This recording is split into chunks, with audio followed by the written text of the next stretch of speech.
Hey guys, Jeff at Hubie's Garage, and I hope everybody had a great Christmas.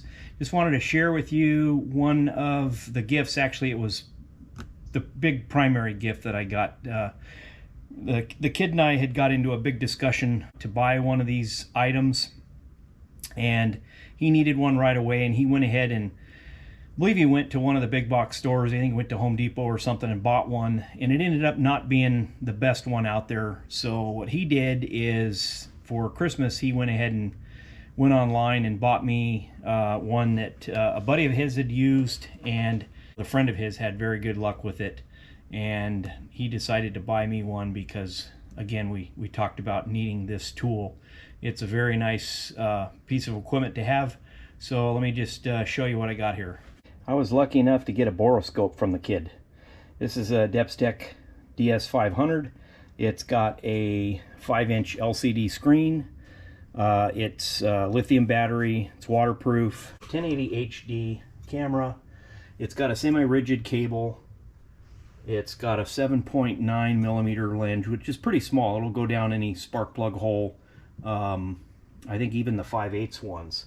It also has 3 brightness modes on it, and it's got some attachments that could go onto it. But the big thing is this thing has an SD card, and it also has the ability to download, store and download footage of what you find. So what's really going to be cool for me is not only being able to find out and diagnose problems with some of the equipment or the engines that I have without having to tear them apart, but it will also allow me to put the footage in the first hand for you guys. So any footage that I get out of this, out of the boroscope, or actually they call it an endoscope, but the old school term for me was boroscope. Anything that I get out of this as far as image wise, I can record it, download it, and put it into the first person for you guys on the channel. So you guys will get to see it just like I'm seeing it. So pretty stoked on this thing. Let's go ahead and open it up. It's, you know, I'm not a real big techie guy, but the kid is. And, you know, he likes his, but I don't know, you know, if he's going to be out using this one or not. We'll see. We'll see what happens. This is always fun doing things one-handed. All right, so got the quick guide, and then we got the scope itself, which looks like the on-off button here is on the top. Now probably got to hold it down. There we go. So yeah, it's got a really nice LCD screen. It's got a little mount cover that's covered up by the actual cable itself, so it's basically just a, looks like a 5-pin that just screws onto the back, and there's your camera. So 3 different light modes on that, and real small. Let me see if I can get a spark plug and just use that as a comparison. Oh, there's your USB download cord and a couple other little pieces that go with it. It's saying no signal, but I'm sure that if we plug in the cable, that we'll pick up a signal right away. So, all right, here's your standard 13/16 spark plug, and you could see the size of the scope is much less than the threads on this spark plug.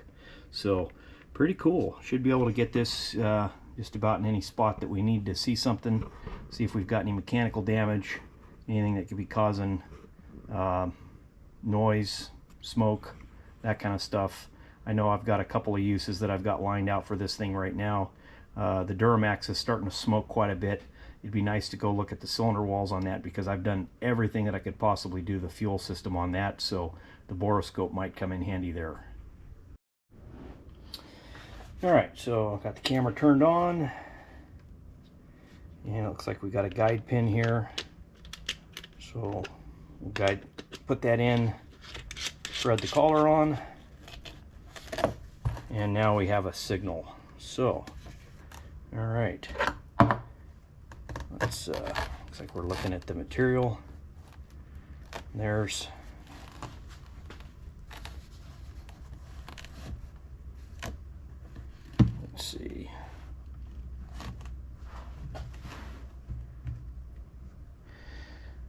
See, this is what's going to be nice, is instead of me sitting here letting you look at the screen with the GoPro, we'll be able to take this material here off the screen and load it onto the video, and then you'll see it in the first person. So yeah, there's something else we can do. Let's see how this works out, because I don't have anything loaded. So you got the kids' Headman headers here, and it'd be nice to check out the welds. So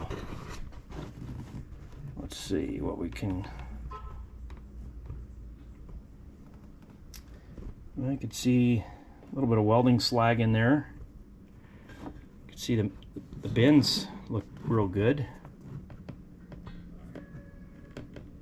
I think what we'll do next is we'll maybe, there you can see the interior welds on the flange.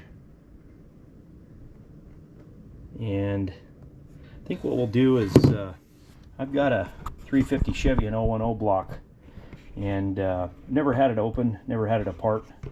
I think maybe we'll pop one of the spark plugs on that and take a peek down that. All right, got my 350 4-volt main, and I guess I had all the spark plugs out of it already. This is one of the classic 010 blocks, and I'm going to go ahead and take some video with this. The only issue is that there's no sound, so I'll have to just go ahead and put the scope, check each one of the spark plug holes because the plugs are out, and I'll go ahead and download the footage and add that to the video. Let's give it a try.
All right, well, that was some very, very cool footage. Not real good news as far as that 350 4-bolt main, that O&O block that I have. It's basically a long block out of a 72 Chevy Longhorn truck.